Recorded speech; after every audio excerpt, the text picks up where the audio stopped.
amazing how the word Chief Restructuring Officer kills the mood in any room. Yeah, this is an external engagement. You could be a little bit warmer. Most of the meetings I go to, people clap along nervously. So clap some more. It's great to be here. It's my second time speaking at an event for CFO RollsRoyce. I'm going to stand up here so you can see me at the back.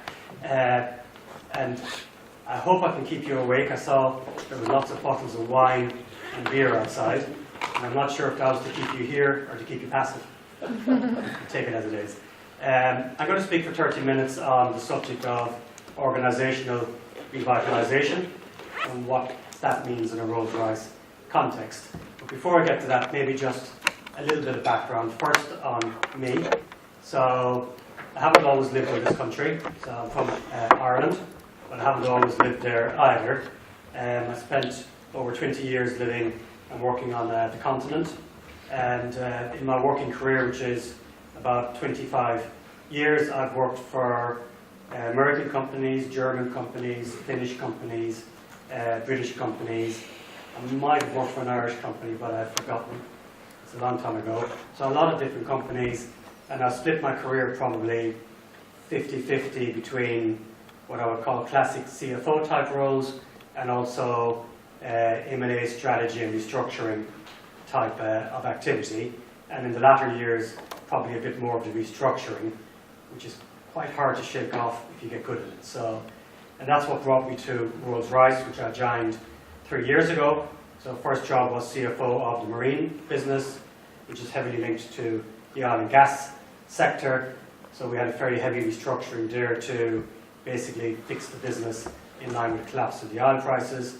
And that brought me into my current role for the group as Chief Restructuring Officer. The RollsRoyce Group is about £15 billion of sales. It's split across aerospace and aerospace defence, and power systems are the main activities, so making very heavy gas turbine engines for aviation, but also heavy diesel and gas engines for trains, trucks, and various other activities.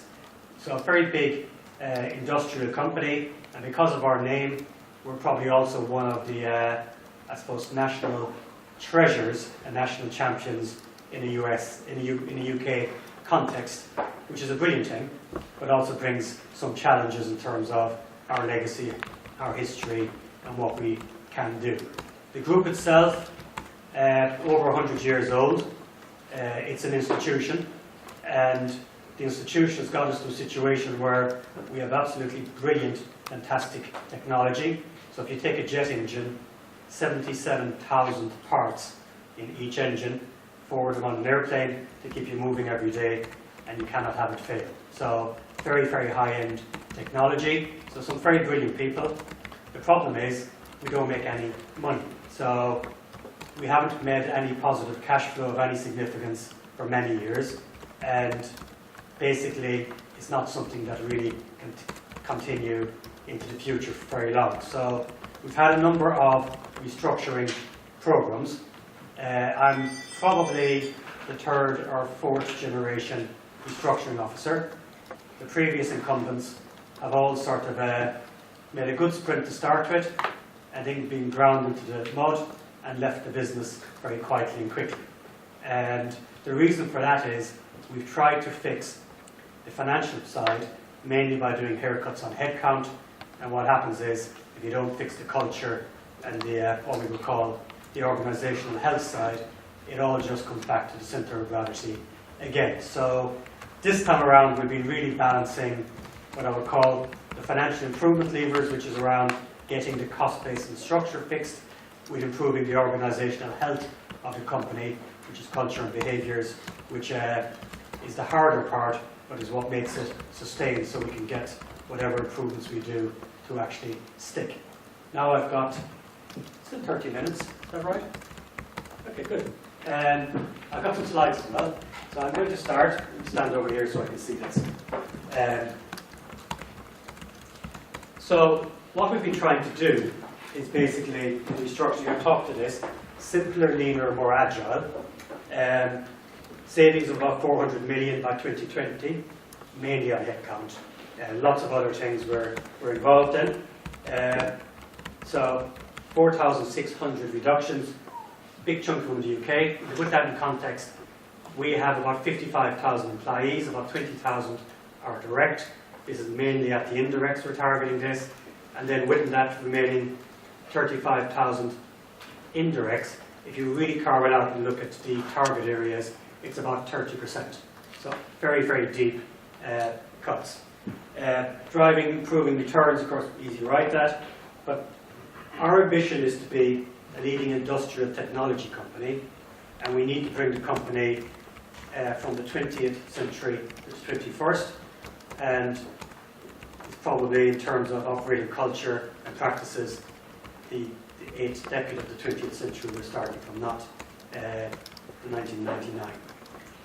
Defining our ambition, so simpler business, and I'll come back to this a bit, looking at a lean centre and empowered businesses and really sweeping everything else away. Our starting point is a very heavy centre and businesses that are not empowered. So our head office currently has, depending on how you count it, somewhere between 3,000 to 4,500 people in it. When we're finished with this, we will have a head office of roughly 100 people. So quite a seismic shift. 3 performing businesses, performing high. We started with 5. The marine business, which I was the CFO of, that's been sold, going through regulatory clearance. Our nuclear business has been divided into 2.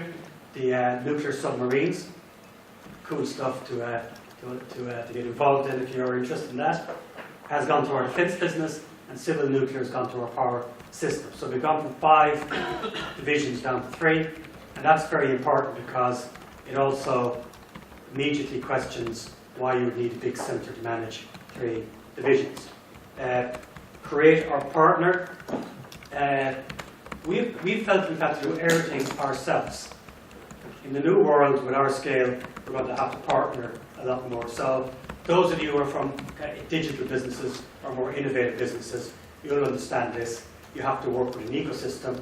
Sometimes it's a JV, sometimes it's a partnership arrangement, sometimes it's licensed or do something else. You don't have to make everything, and actually it's not necessarily a recipe for growing fast as well. And then this last one over here, be the world's leading industrial technology company. That's our aspiration, and it's a nice one, but we have some hard yards before we get there. So it's a little bit 5-10 years out. I'm concerned with, will we still be an independent business in 2020? So we have to look at it through those 2 lenses. So to look at this, and I'm going to stand a little bit here, this is too low for me. To achieve this, we need to optimize our resources, people, assets and capital.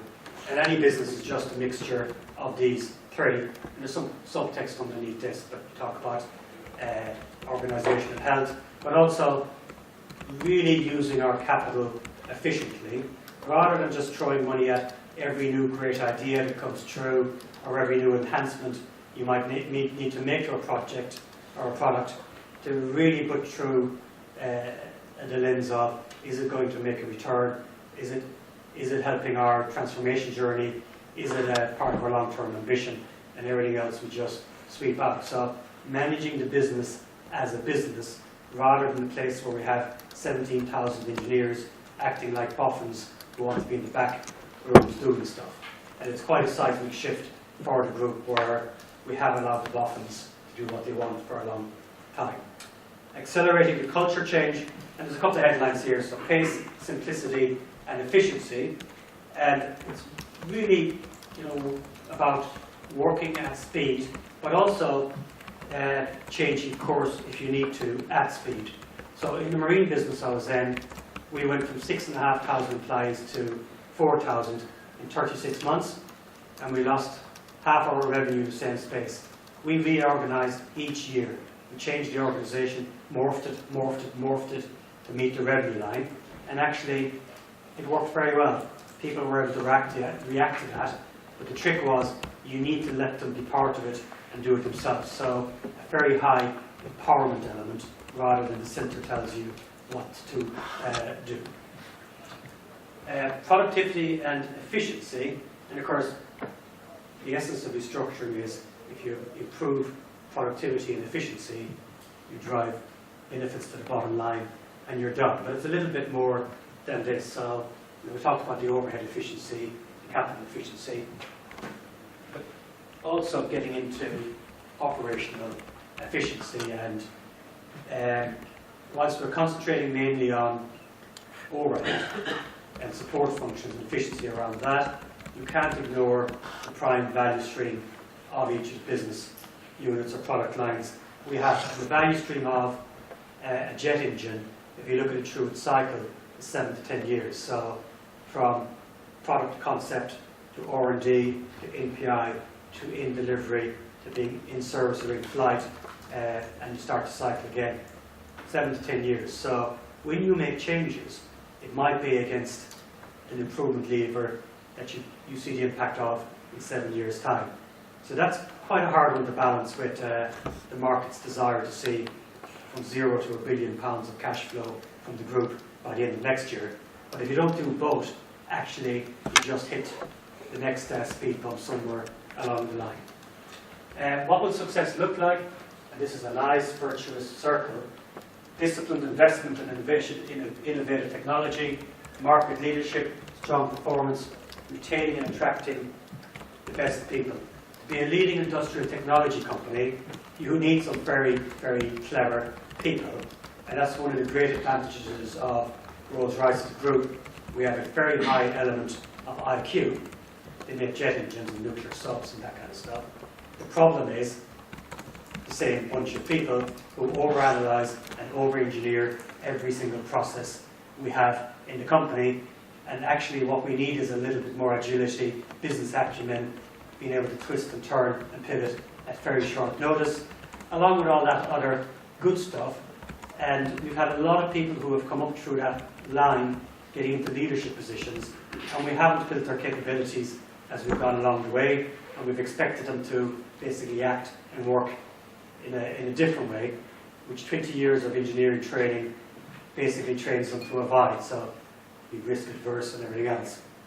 It's a virtuous circle, and our approach, this is quite a nice, easy chart. So we look at it, fit for purpose, fundamental change, not just the structure. And one of the things we did at the start was all of our previous restructuring efforts, they were called transformation plan or organizational change, or something quite soft.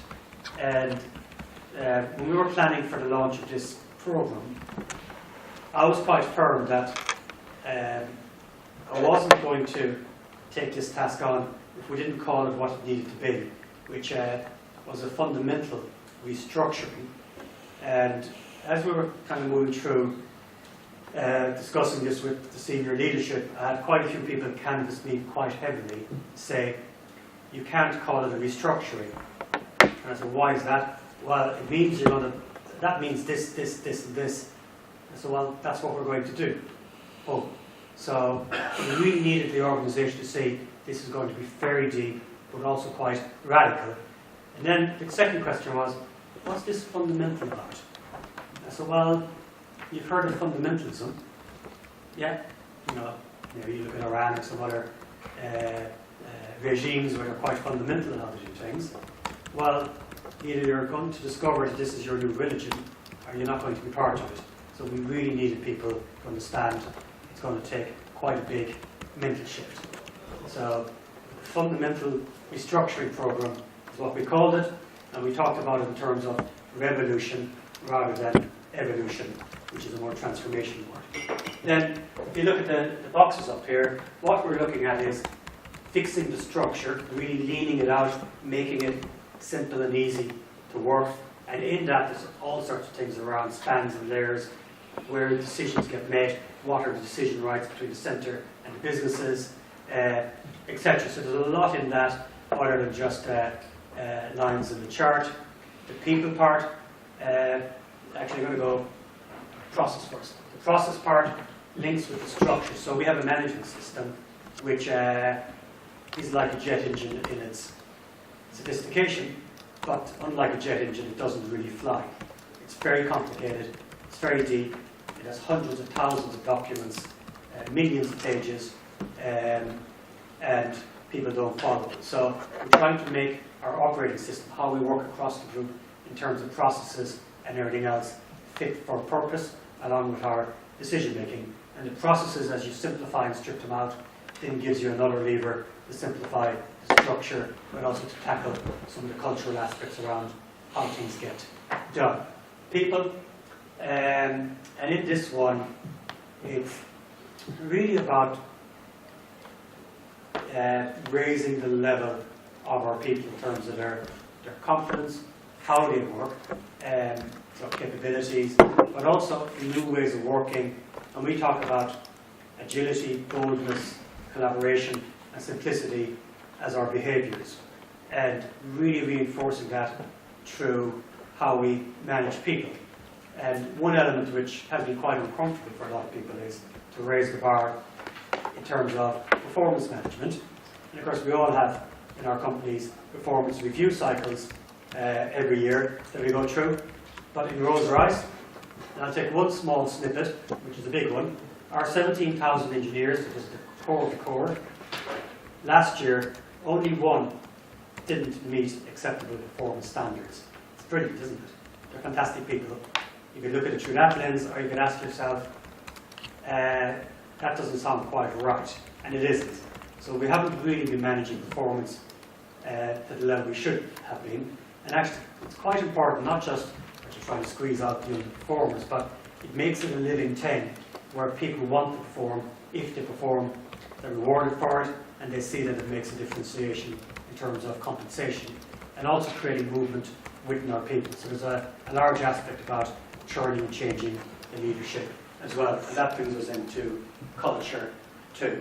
And culture, when you're 116 years old, takes a bit of time to turn, but it starts with the leadership and the shadow of the leaders, the 8 or 9 people on the executive team, the next 80 below that, the next 2,000 below that, and as it cascades down. And we have to be fairly direct in how we manage that. Our approach, so we have a restructuring team. So if we look at this side, look at this side first. So we've done the diagnostic, that took 6 months. Leadership is committed. It helps with leadership commitment when you go back to the fundamentalist discussion and say, well, you're with us, or what's the alternative? It's a mental shift. You can't have people at the executive level not with you. We're shifting to implementation now, and after that it'll be a continuous improvement. And some of the things here, so we have a new executive team, so we have done some fixes to our leadership team, so it's got smaller, and actually we've made some changes. We got a giant team, so we brought in Alvarez and Marcel, who, if any of you have had the pleasure of working with them, you'd probably be close to bankruptcy, because that's what they do. They rescue companies from bankruptcy. We weren't in that situation, but we wanted to look at it through the lens of this is a restructuring, and they've been brilliant. Activity analysis, I'll come back to this, but it really is around, as you lean out the structure and try to simplify your processes, you need to stop things. You need to simplify, you need to improve, automate, potentially offshore, outsource. So these are very important levers, and some of these I've talked about. Zero-based budgeting is really interesting because nobody really does it, but it's a great way of setting the tone that this is going to be a lot deeper than what you've had before. And don't start with what you have, start with what you need for what you're doing. And it's a very useful thing. So our previous structure, these are our 5 businesses, and here are our functions, and here's the spaghetti. Completely unworkable, and about £1 billion of cost tied up in this, and not even a very nice spaghetti, it's a strange colour. This is what we're getting to. Very simple. 3 customer-facing business units, a lean head office, and group business services, which I'll come back to in between. And what we're really looking at is our businesses face the customers. That's most important. These guys, which includes me, we are just there to support the enabled businesses to be successful and keep out of the way. But our job is really around governance, strategy, steering, that sort of thing. But it doesn't need 4,000 people to do this. And this is a multi multi-function shared services platform that we've launched, and it goes beyond shared services, actually has value-added services too. So the three empowered businesses: simpler customer interface, full P&L accountability. So that £1 billion of cost in the centre, that'll shrink, and they will stop complaining about those evil people in the centre who just shove the cost at us and we have no say.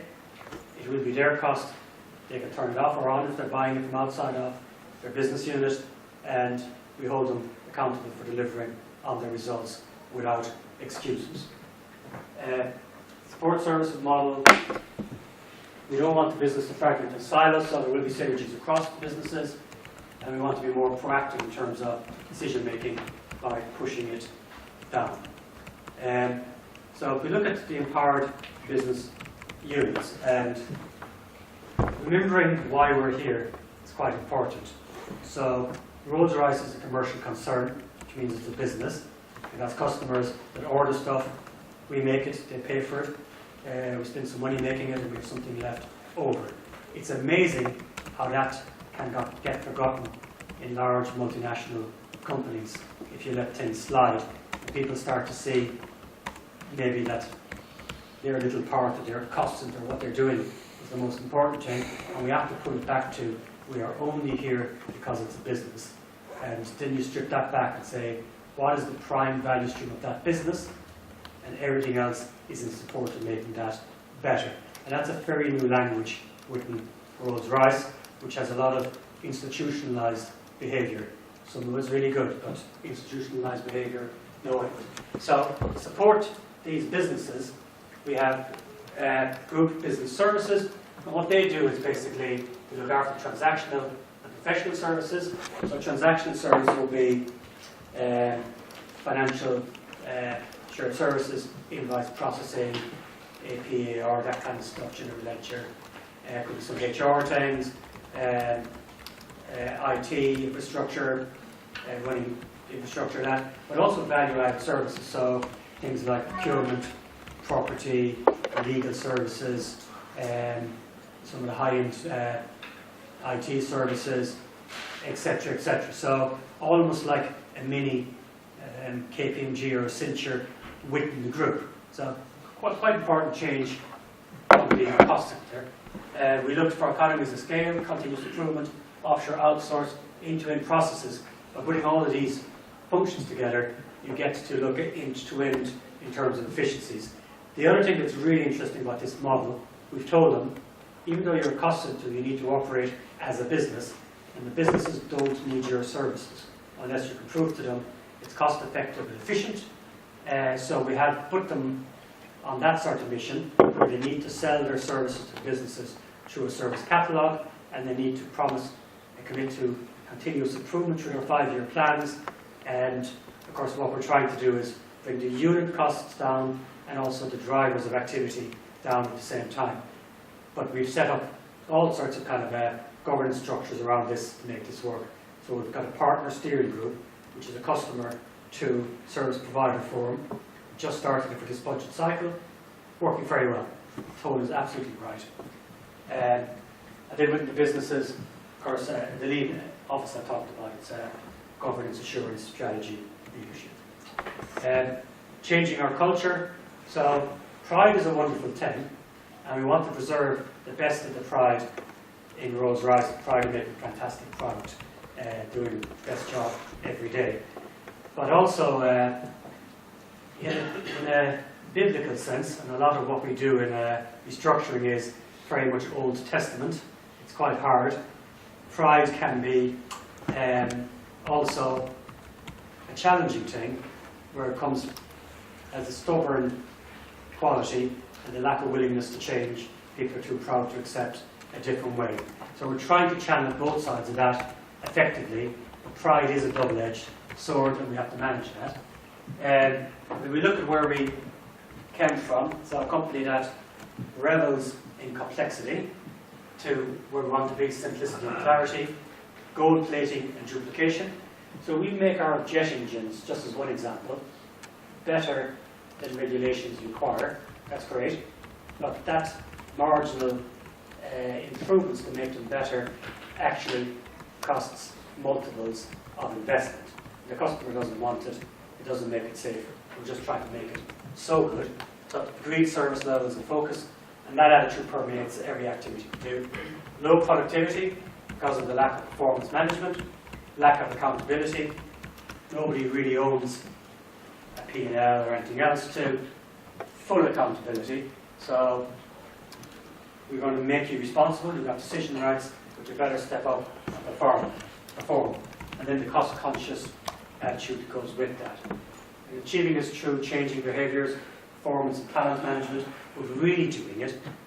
We have fantastic processes for doing this, but it requires leadership to really, really do it, to manage talent, manage performance, and manage reward. So it's soul-destroying if you're talented and ambitious and you're sitting next to somebody who you're outperforming day after day after day, and it doesn't make any difference, and it doesn't make any difference in terms of opportunities.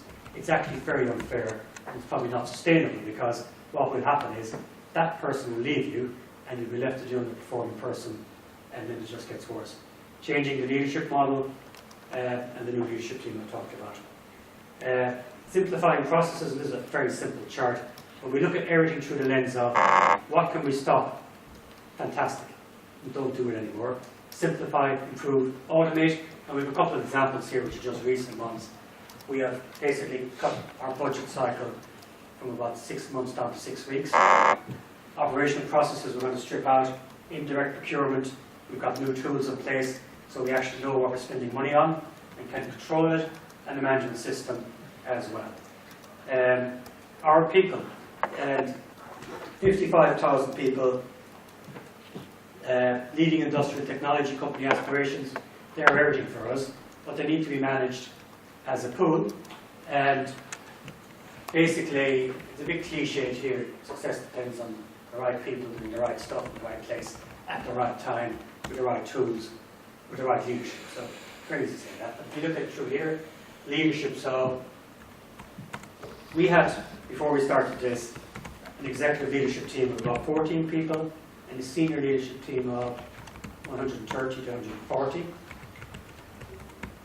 Within weeks, we will have probably about, well, we have now 9 people in our executive leadership team. That will drop to 8, and 70 to 80 on our senior leadership.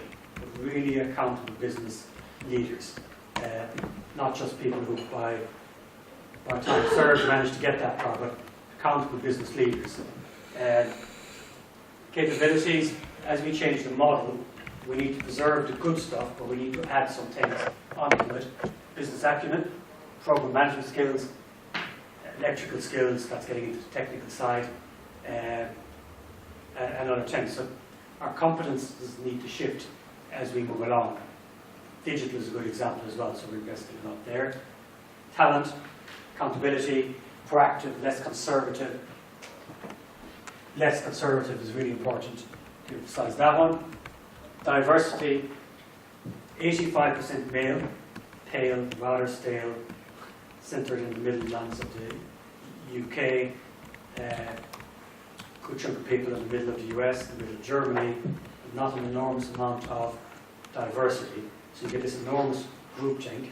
And also the labour pool of RollsRoyce, as fantastic as the bunch are, most of them joined straight after university, have never worked anywhere else.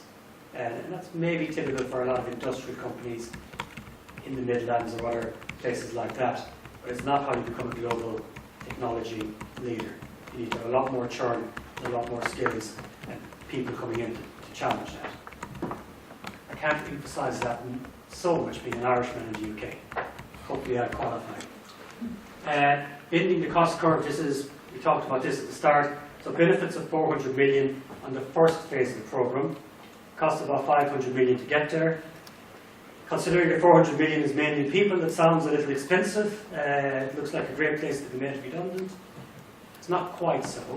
So about 300 million of that is labour-related severance, that kind of thing. But about 200 million is investing back into the stop, simplify, automate, improve.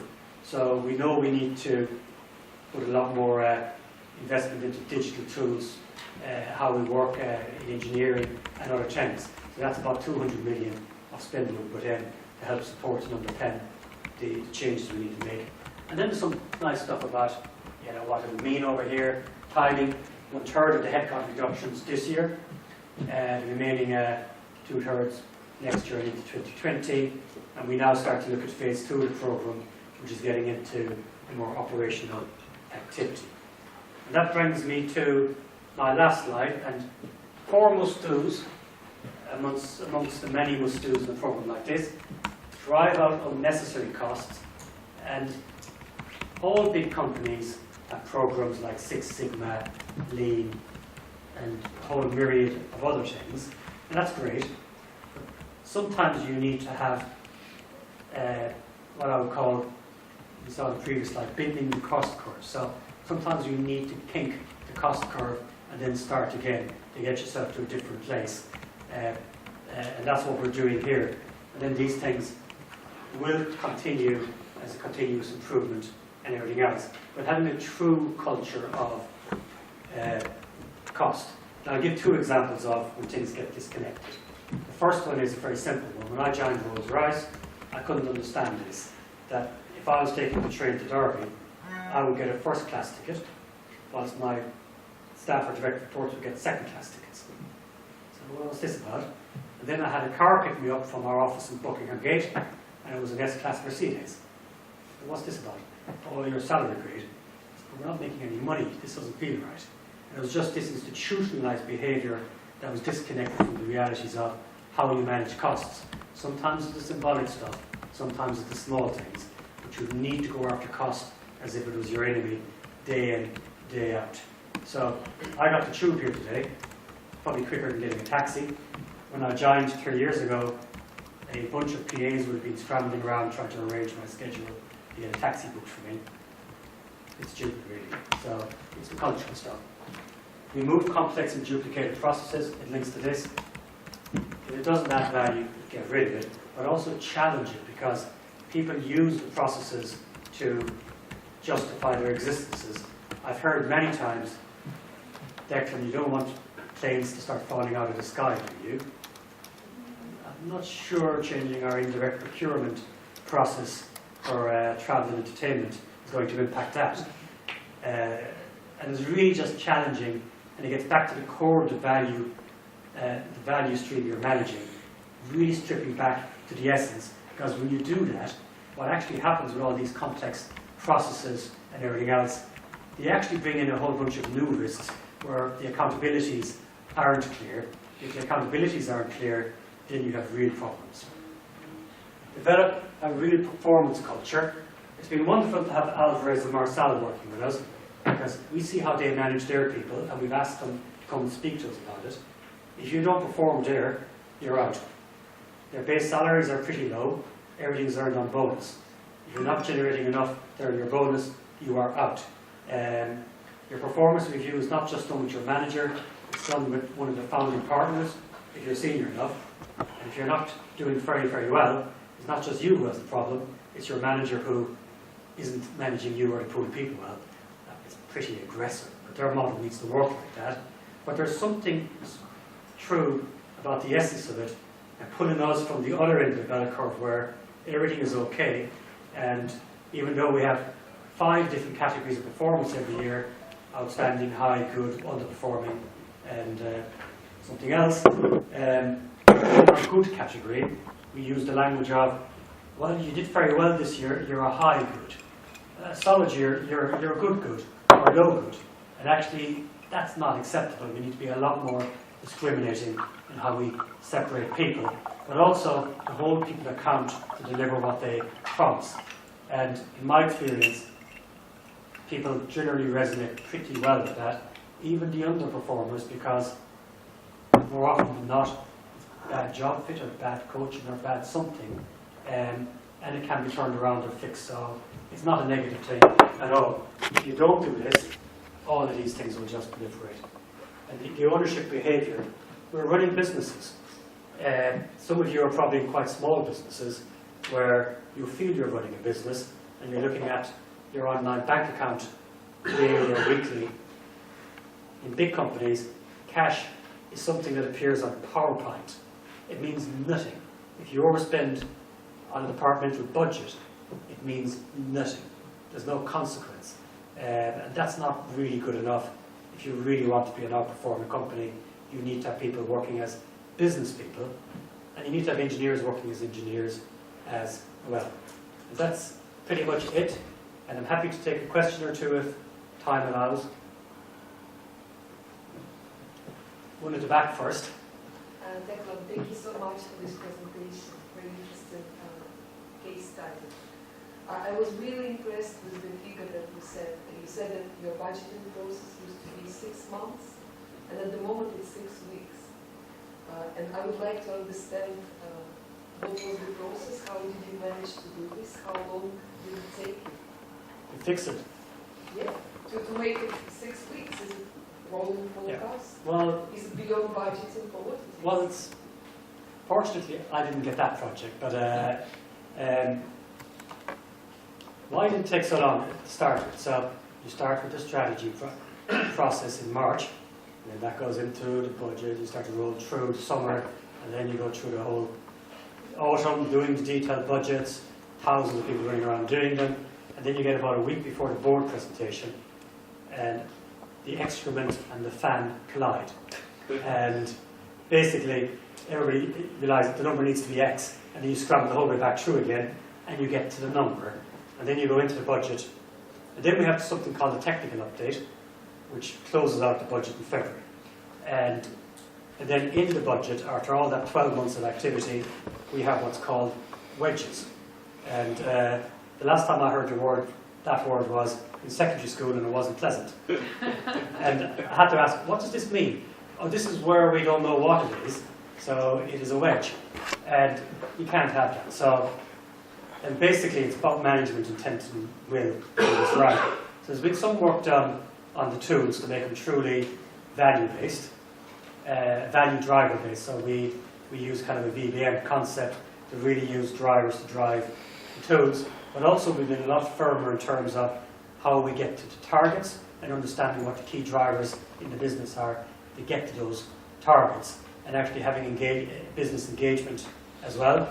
And then what we do is we don't allow it to become this massive, massive, massive bottom-up exercise. We have some of that, but we do it at a certain level of depth and a certain level of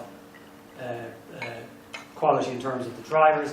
Then as we go through it, and we get the buy-offs and everything else, there is a cascade activity that happens at the end where it flows back down into cost centres and other things. But the budget process, making it short, yes, you need some tools, but it really is around leadership. There's one, I'm going to stop you there, because I know you're interested, but I'll stop you. I'll take one quick question. I had actually 3, but I'm going to, one of the questions, which is the question has been asked about from 6 months to 6 weeks. You did say you moved to a zero-based budget, which we know it's a tedious work. It cannot be done in 6 weeks. That's why I'm a bit confused about the outcome or the time period you're referring to. That's one question. The other question is, you referred to the effect on the cash flow, obviously, that's what all is about, which is the indirect cut, which is actually affecting 35,000, if I understood correctly what you said. But if it's an indirect and it's nothing to do with exactly your core business, how that affected your cash directly? Okay. That's really what... I guess you're allowed 2 questions.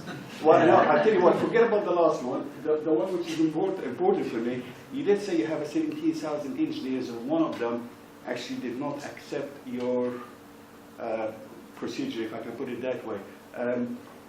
Has that been investigated? Because it seems to be the norm is the 16,999. So why that one particular person hasn't done it? No, I'm going to be really quick. Or just because the next speaker's going to miss his train. Okay, really quick. So on the one, it wasn't that the process was fine. That leadership wasn't just doing it. So they weren't really using the process. We probably had 500 people that didn't perform. So we're fixing that. The zero-based budgeting we used for the restructuring, not the budget, but of course the outcome is an input for the budget, which is the 4,600 less indirect heads, which are our support functions. So they're in our payroll, and the payroll saving is what impacts cash flow. And that's it. Okay, thank you so much. Good luck. Next we have Mark Johnson.